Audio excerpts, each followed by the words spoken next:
பாரிய மோசடியில் சிக்கிக் கொண்டாரா அர்ச்சுனா ராமநாதன். கிண்டப்படும் கோப்புகள், பறிக்கப்பட போகும் எம்பி பதவி. பிக்கு ஒருவருக்கு காதை பொத்தி அடித்த நபர் தென்னிலங்கையை பரபரப்பாக்கிய சம்பவம். பெரும் சிக்கலில் மாட்டிக்கொண்டார் முன்னாள் ஜனாதிபதி மஹிந்த ராஜபக்ஷ.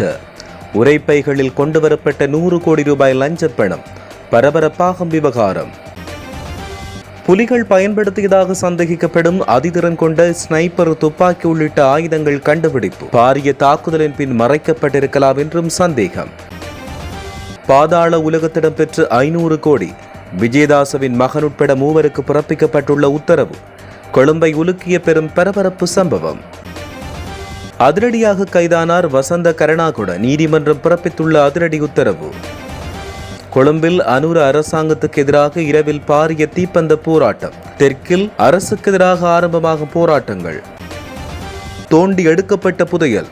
செம்பு பாத்திரங்களுக்குள் இருந்த 2 மாணிக்க கற்கள் மற்றும் பொருட்கள். கிளிநொச்சி ஏனையின் வீதியில் கனரக வாகனங்களுக்கு நேர கட்டுப்பாடு. டிப்பர்களை தடுத்து நிறுத்திய போலீசார். யோசித ராஜபக்ஷவின் சீராய்வு மனு நிராகரிப்பு. ஏமாற்றத்துடன் வெளியேறினார் மஹிந்தவின் மகன். வளிமண்டலவியல் திணைக்களம் அம்பர் நிறை எச்சரிக்கை. கடற்பரப்புகளில் கடுமையான ஆபத்து. அரசியல்வாதி ஒருவரின் வீட்டில் தங்க முலாம் பூசப்பட்ட உள்ளாடைகள். 57 மில்லியன் டாலர் பணமும் 27 கிலோகிராம் எடையுள்ள தூய தங்கமும் மீட்பு. பரபரப்பாக பேசப்படுகின்ற விவகாரம். பௌத்த பிக்கு ஒருவரை நபர் ஒருவர் காதை பொத்தி தாக்கும் காணொலியொன்று சமூக வலைதளங்களில் வெளியாகி தென்னிலங்கை பகுதிகளில் பெரும் பரபரப்பையும் அதிர்ச்சியையும் ஏற்படுத்தியுள்ளது.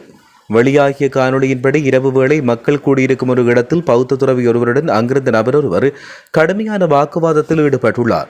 வாக்குவாதம் முற்றிய நிலையில் அந்த நபர் திடீரென்று பௌத்த துறவியின் மீது கைகளால் தாக்கியுள்ளார். இந்த தாக்குதலால் நிலைகுலைந்த துறவி அங்கிருந்து உடனடியாக நகர்ந்து செல்லும் காட்சிகள் பதிவாகியுள்ளன. இந்த சம்பவம் நடக்கும் போது பெண்கள் மற்றும் குழந்தைகள் உட்பட பலரும் அந்த இடத்தில் நேரில் பார்த்து கொண்டிருந்ததை காண முடிந்தது. இந்த சம்பவம் குறித்து மேலும் விசாரணைகளை போலீசார் ஆரம்பித்துள்ளதாகவும் தெரிவிக்கப்பட்டுள்ளது. காலிமுகத்தடலில் அமைந்திருக்கும் ராணுவ தலைமையக காணியை ஷங்கரிலா கோட்டலுக்கு விற்பனை செய்ததில் 5 மில்லியன் அமெரிக்க டாலர் லஞ்சமாக பெறப்பட்டதாக கடுமையான குற்றச்சாட்டு எழுந்துள்ளது. சிங்கப்பூரில் வசிக்கும் தமிழரான சிதம்பரம் என்பவர் இந்த 5 மில்லியன் டாலர் லஞ்ச பணத்தை முன்னாள் ஜனாதிபதி மஹிந்த ராஜபக்ஷவுக்கு வழங்கியுள்ளதாக தெரிய வந்துள்ளது. இந்த பணம் முன்னாள் ஜனாதிபதிக்கு வழங்கப்பட்ட உண்மைத்தன்மையை சிங்கப்பூரின் DPL இன்வெஸ்ட்மெண்ட் நிறுவனத்தின் பங்குதாரரான சிதம்பரம் என்பவர் தன்னுடைய சத்திய கடதாசி மூலம் உறுதிப்படுத்தியுள்ளார். இந்த பாரிய நிதி மோசடி மற்றும் ஊழல் தொடர்பில் லஞ்ச ஊழலுக்கு எதிரான பிரஜைகள் முன்னணியின் தலைவர் ஜாமுனி காமந்த துசார என்பவரால் லஞ்ச ஊழல் ஒழிப்பு ஆணைக்குழுவில் உத்தியோகபூர்வமாக முறைப்பாடு ஒன்றும் பதிவு செய்யப்பட்டுள்ளது. அம்பாறை மாவட்டத்தின் திருக்கோயில் போலீஸ் பிரிவுக்குட்பட்ட கஞ்சிக்குடிச்சாறு பக்மியாவடி வனப்பகுதியில் புலிகள் பயன்படுத்தியதாக சந்தேகப்படும் ஸ்னைப்பர் வகை துப்பாக்கி உள்ளிட்ட பல்வேறு ஆயுதங்கள் போலீசாரால் மீட்கப்பட்டுள்ளன. போலீசாருக்கு கிடைத்த ரகசிய தகவலின் அடிப்படையில் மேற்கொள்ளப்பட்ட விசேட தேடுதல் நடவடிக்கையின் போது குறித்த ஆயுதங்கள் மரப்பொந்தொன்றிற்குள்ளே நுட்பமாக மறைத்து வைக்கப்பட்ட நிலையில் மீட்கப்பட்டது. மீட்கப்பட்ட ஆயுதங்கள் நீண்ட காலம் அங்கு மறைத்து வைக்கப்பட்டிருந்ததாகவும் அவை துருப்பிடித்த நிலையில் காணப்பட்டதாகவும் போலீசார் தெரிவித்தனர். மீட்கப்பட்ட ஆயுதங்கள் தொடர்பில் தொழில்நுட்ப மற்றும் சட்ட ரீதியான பரிசோதனைகள் மேற்கொள்ளப்பட உள்ளதோடு அவை எவ்வாறு அங்கு கொண்டுவரப்பட்டது, யாரால் மறைத்து வைக்கப்பட்டது என்பது தொடர்பில் போலீசார் மேலதிக விசாரணைகளை மேற்கொண்டு வருகின்றனர். முன்னாள் நீதியமைச்சர் விஜயதாச ராஜபக்ஷவின் மகனான சட்டத்தரணி ரஹித ராஜபக்ஷ ஐக்கிய மக்கள் சக்தியின் கொரண தொகுதியின் முன்னாள் அமைப்பாளர் சரித் அபேசிங்க மற்றும் இலங்கை விமான நிலையம் மற்றும் வான்வெளி சேவைகள் நிறுவனத்தின் முன்னாள் நிறைவேற்று படிப்பாளர் அருணஸ்ரீ வருஷ கென்னதிக்கு ஆகிய 3 விளக்கமறிய நீடிக்கப்பட்டுள்ளது. கொழும்பு தலைமை நீதவான் நீதிமன்றம் இன்று இந்த உத்தரவை பிறப்பித்துள்ளது. திட்டமிட்ட குற்றச்செயல்களில் ஈடுபடும் குற்றவாளியான கரக்கட்டா என்று அழைக்கப்படும் நதுர் சிந்தகவை பயங்கரவாத தடை சட்டத்தின் கீழ் பிறப்பிக்கப்பட்ட தடுப்பு காவல் உத்தரவிலிருந்து நீக்கி வேறொரு சிறைச்சாலைக்கு மாற்றுவதற்கும் குற்றப்புலனாய்வு திணைக்கள அதிகாரிகளுக்கு லஞ்சம் வழங்கியவரை சாதாரண கைதியாக தடுத்து வைப்பதற்கும் 1200 லட்சம் ரூபாவை லஞ்சமாக பெற்றுக் கொண்டதாக தெரிவிக்கப்படும் சம்பவம் தொடர்பில் சந்தேக நபர்கள் கைது செய்யப்பட்டுள்ளனர். அத்துடன் 2023 மார்ச் மாதத்தில் விஜயதாச ராஜபக்ஷவின் மகன் ரஹித ராஜபக்ஷ, சரித் அபேசிங்க மற்றும் சிவில் வருண ஹேண்டிகே ஆகியோர் துபாய்க்கு சென்றதாக லஞ்ச ஆணைக்குழு தெரிவித்தது. இந்நிலையில் இவர்கள் ஒரே விமானத்தில் துபாய்க்கு சென்று கரகட்டாவின் மனைவி மதுஷிக மதுவந்தி மற்றும் மிடிகமருவன் என்ற ஒழுங்கமைக்கப்பட்ட குற்றவாளியை சந்தித்ததாகவும் ஆணைக்குழு மேலும் தெரிவித்துள்ளது. இதையடுத்து கரகட்டாவின் மனைவிடமிருந்து லஞ்சத்தை பெற்றதாக விசாரணைகள் தெரிய வந்துள்ளது. மேலும் இது தொடர்பாக கரகட்டாவின் மனைவி மதுஷானி காவல்துறையிடம் எழுத்துப்பூர்வமாக முறைப்பாடு அளித்ததாகவும் நதன் சிந்தக் என்ற கரகட்டாவும் விசாரணை அதிகாரிகளிடம் வாக்குமூலம் அளித்ததாகவும் தெரிவிக்கப்பட்டுள்ளது. லஞ்சம் அல்லது ஊழல் குற்றச்சாட்டுகள் குறித்து விசாரணை ஆணைக்குழுவால் கைது செய்யப்பட்ட முன்னாள் கடற்படை தளபதி அட்மிரல் ஆஃப் தி ஃபீட் வசந்த கருணாகொடவுக்கு பிணை வழங்கி நீதிமன்றம் உத்தரவு பிறப்பித்துள்ளது. முன்னாள் ஜனாதிபதி மஹிந்த ராஜபக்ஷவின் இரண்டாவது மகனான ஜோசர் ராஜபக்ஷ தேவையான தகுதிகளின்றி இலங்கை கடற்படையில் சேர்க்கப்பட்டதாக கூறப்படும் குற்றச்சாட்டு தொடர்பில் வாக்குமூலம் பதிவு செய்ய அளிக்கப்பட்டதை அடுத்து அவர் இன்று கைது செய்யப்பட்டார். இலங்கை கடற்படையின் நிர்வாக பிரிவுக்கு 2006ஆம் ஆண்டில் மாணவர் அதிகாரிகளை நியமித்தது தொடர்பான விசாரணையுடன் இந்த கைது நடவடிக்கை தொடர்புடையதாக தெரிவிக்கப்பட்டுள்ளது. தேவையான தகுதிகளை பூர்த்தி செய்யாமல் நபர்கள் இதில் நியமிக்கப்பட்டதாகவும் ஐக்கிய ராஜ்யத்தில் உள்ள அரச கடற்படை கல்லூரியில் பயிற்சிக்கு வசதி செய்வதற்காக நிறுவப்பட்ட நடைமுறைகளுக்கு புறம்பாக அரச நிதிகள் பயன்படுத்தப்பட்டதாகவும் குற்றம் சுமத்தப்பட்டுள்ளது. இதுகுறித்து விசாரணையில் அவர் கொழும்பு பிரதான நீதவான் நீதிமன்றத்தில் முன்னிலைப்படுத்தப்பட்ட பின்னர் பிணையில் செல்ல அனுமதி வழங்கப்பட்டுள்ளதாக கூறப்படுகிறது. மின் கட்டணம், எரிவாயு விலை உள்ளிட்ட அத்தியாவசிய பொருட்களின் விலை அதிகரிப்புக்கு எதிராக கொழும்பு நகரின் பல்வேறு பகுதிகளில் நேற்றிரவு போராட்டங்கள் ஏற்பாடு செய்யப்பட்டுள்ளன. வாழ்க்கை சுமையினை குறைக்குமாறு கோஷங்களை எழுப்பி தீப்பந்த போராட்டம் முன்னெடுக்கப்பட்டது. அத்துடன் அத்தியாவசிய பொருட்களின் விலை அதிகரிப்புக்கு எதிராக பொரளை பகுதியில் போராட்டம் முன்னெடுக்கப்பட்டது. இதேவேளை மின் கட்டணம், எரிவாயு விலை உள்ளிட்ட அத்தியாவசிய பொருட்களின் விலை அதிகரிப்புக்கு எதிராக மாலவே பகுதியில் நேற்று இரவு தீப்பந்த போராட்டம் மேற்கொள்ளப்பட்டிருந்தது. பழமை வாய்ந்தது என்று கருதப்படும் ஒரு செம்பு பாத்திரம், 2 மாணிக்க கற்கள் மற்றும் பழமையானவை என்று சந்தேகப்படும் வேறு சில பாறைகளை தன்வசம் வைத்திருந்த ஒருவர் நேற்று முன்தினம் திருகோணமலை புல்மோட்டை போலீஸ் விசேட அதிரடிப்படையால் ஸ்ரீபுர போலீஸ் பிரிவுக்குட்பட்ட ஜெயந்திபாய் பகுதியில் வைத்து கைது செய்யப்பட்டுள்ளார். புல்மோட்டை விசேட அதிரடிப்படை முகாமுக்கு கிடைத்த தகவலின் அடிப்படையில் ஜெயந்திபாவி பகுதியில் உள்ள வீடொன்றை சோதனையிட்ட போது நீர்த்தொட்டிக்குள் மறைத்து வைக்கப்பட்ட நிலையில் இந்த பொருட்களை கண்டுபிடிக்க முடிந்தது. சந்தேக நபரிடம் மேற்கொள்ளப்பட்ட விசாரணையில் சில மாதங்களுக்கு முன் வீட்டு தோட்டத்தில் கழிவறை குழி வெட்டும் போது இந்த பொருட்கள் தனக்கு கிடைத்ததாக அவர் தெரிவித்தார். சந்தேக நபர் இந்த பொருட்களுடன் மேலதிக விசாரணைக்காக ஸ்ரீபுர போலீசில் ஒப்படைக்கப்பட்டுள்ளார். விசாரணைக்கு பின்னர் சந்தேக நபரை கேபிட்டிகொல்லாவு நீதவான் நீதிமன்றில் ஆஜர்படுத்த உத்தரவு பிறப்பிக்கப்பட்டுள்ளது. நாடாளுமன்ற உறுப்பினர் அர்ச்சுனா ராமநாதன் பதவியில் இருப்பதற்கான தகமையை சவாலுக்குட்படுத்தி தாக்கல் செய்யப்பட்ட மனு மீதான வாதங்களை விசாரணை செய்வதற்காக மேன்முறையீட்டு நீதிமன்றம் 2026 ஆகஸ்ட் 31ஆம் தேதியை நிர்ணயித்துள்ளது. இந்த விடயம் மேன்முறையீட்டு நீதிமன்றில் எடுத்துக் கொள்ளப்பட்ட போதிலும் நீதியரசர்கள் குழாம் முழுமையடையாத காரணத்தால் அது ஒத்திவைக்கப்பட்டுள்ளது. அபினவ நிவஹல் பெரமுனவின் தலைவர் இந்த தாக்கலை செய்துள்ளார். அதில் நாடாளுமன்ற உறுப்பினர் ராமநாதன் அண்மையில் நடைபெற்ற பொதுத் தேர்தலுக்கான வேட்புமனுக்களை தாக்கல் செய்யும் போது அவர் இன்னும் அரசாங்க மருத்துவ அதிகாரியாக பணியாற்றிக் கொண்டிருந்ததாக குறிப்பிடப்பட்டுள்ளது. அரசாங்க சேவையிலிருந்து முதலில் ராஜினாமா செய்யாமல் வேட்புமனுக்களை சமர்ப்பிப்பது என்பது நாடாளுமன்ற தேர்தல்கள் சட்டத்தை மீறுகின்ற செயற்பாடு என்றும் வாதிடும் மனுதாரர் நாடாளுமன்ற உறுப்பினர் சட்டப்பூர்வமாக பதவியில் நீடிக்க தகுதியற்றவர் என்று அறிவிக்குமாறும் கோரியுள்ளார். இந்த விடயத்தை சாத்தியமான மிக குறைந்த தேதியை விசாரணைக்கு எடுத்துக் கொள்ளுமாறு மனுதாரர் தரப்பு சட்டத்தரணி விடுத்த கோரிக்கையை தொடர்ந்து நீதிமன்றம் இந்த வழக்கை வாதங்களுக்காக ஆகஸ்ட் 31ஆம் தேதிக்கு நிர்ணயித்துள்ளதோடு அதனை பட்டியலில் முதலிடத்தில் வைத்துள்ளது.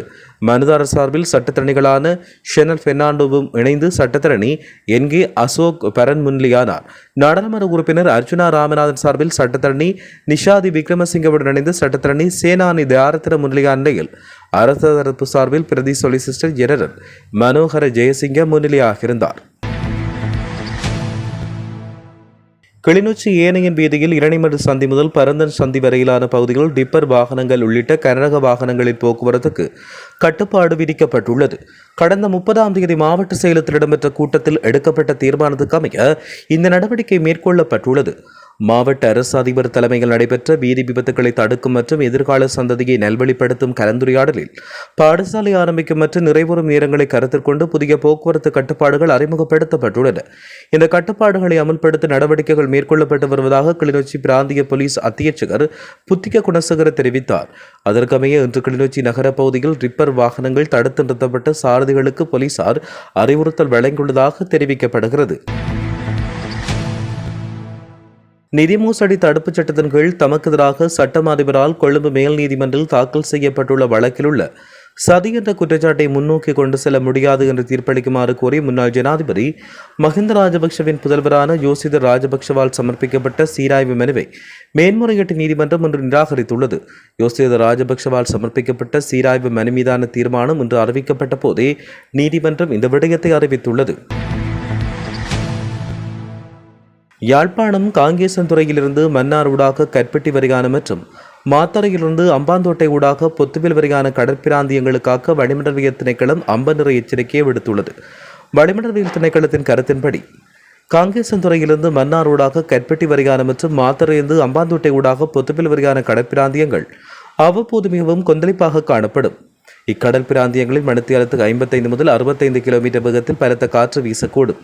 மேலும் சிலாபத்திலிருந்து கொழும்பு, காலி மற்றும் அம்பாந்தோட்டை ஊடாக பொத்துவில் வரையான கடற்பிராந்தியங்களில் அலையின் உயரம் சுமார் 2.0 முதல் 2.5 மீட்டர் வரை உயரக்கூடும் என்று எதிர்ப்பு கூறப்பட்டுள்ளது. எனவே கடற்படையினரும் மீனவ சமூகத்தினரும் இதுகுறித்து அவதானத்துடன் செயற்படுமாறும் வளிமண்டலவியல் திணைக்களத்தால் வெளியிடப்படும் அடுத்தடுத்த வானிலை கணிப்புகள் குறித்து விழிப்புடன் இருக்குமாறும் கேட்டுக் கொள்ளப்பட்டுள்ளனர். நாடாளுமன்ற உறுப்பினர் ஒருவரின் வீட்டில் பில்லியன் கணக்கான மதிப்புள்ள தங்கத்தால் செய்யப்பட்ட உள்ளாடைகள் மற்றும் கோடிக்கணக்கான பணக்கட்டுகள் கண்டெடுக்கப்பட்ட செய்தி தற்போது உலகம் முழுவதும் பேசுபொருளாக மாறியுள்ளது. ஈராக் நாடாளுமன்ற உறுப்பினரான ஹிந்த் அல் அப்பாசி என்பவருக்கு சொந்தமான வீட்டிலிருந்து இந்த ஆபரணங்கள் மற்றும் சொத்துக்கள் கைப்பற்றப்பட்டதாக தகவல் வெளியாகியுள்ளது.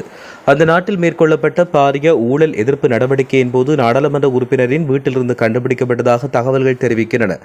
அந்நாட்டு பாதுகாப்பு படையினர் அவரின் வீட்டை முற்றுகையிட்டு நடத்திய விசேட தேடுதல் நடவடிக்கையின் போது வீட்டில் மறைத்து வைக்கப்பட்ட $57 மில்லியன் பணமும் 27 கிலோகிராம் எடை கொண்ட தங்கமும் மீட்கப்பட்டுள்ளதாக சர்வதேச ஊடகங்கள் செய்தி வெளியிட்டுள்ளன.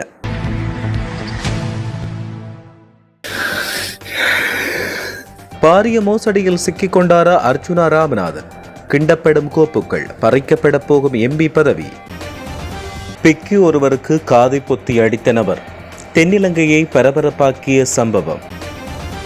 பெரும் சிக்கலில் மாட்டிக்கொண்டார் முன்னாள் ஜனாதிபதி மஹிந்த ராஜபக்ஷ. உரைப்பைகளில் கொண்டுவரப்பட்ட 100 கோடி ரூபாய் லஞ்சப் பணம், பரபரப்பாகும் விவகாரம்.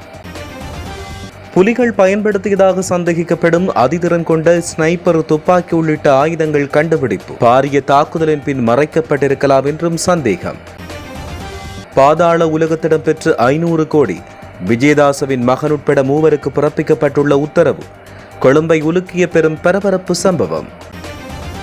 அதிரடியாக கைதானார் வசந்த கருணாகுட. நீதிமன்றம் பிறப்பித்துள்ள அதிரடி உத்தரவு. கொழும்பில் அனுர அரசாங்கத்துக்கு எதிராக இரவில் பாரிய தீப்பந்த போராட்டம். தெற்கில் அரசுக்கு எதிராக ஆரம்பமாகும் போராட்டங்கள். தோண்டி எடுக்கப்பட்ட புதையல். செம்பு பாத்திரங்களுக்குள் இருந்த 2 மாணிக்க கற்கள் மற்றும் பொருட்கள். கிளிநொச்சி ஏனையின் வீதியில் கனரக வாகனங்களுக்கு நேர கட்டுப்பாடு. டிப்பர்களை தடுத்து நிறுத்திய போலீசார். யோசித ராஜபக்ஷவின் சீராய்வு மனு நிராகரிப்பு. ஏமாற்றத்துடன் வெளியேறினார் மஹிந்தவின் மகன். வளிமண்டலவியல் திணைக்களம் அம்பர் நிற எச்சரிக்கை. கடற்பரப்புகளில் கடுமையான ஆபத்து. அரசியல்வாதி ஒருவரின் வீட்டில் தங்க முலாம் பூசப்பட்ட உள்ளாடைகள், $57 மில்லியன் பணமும் 27 கிலோகிராம் எடையுள்ள தூய தங்கமும் மீட்பு. பரபரப்பாக பேசப்படுகின்ற விவகாரம்.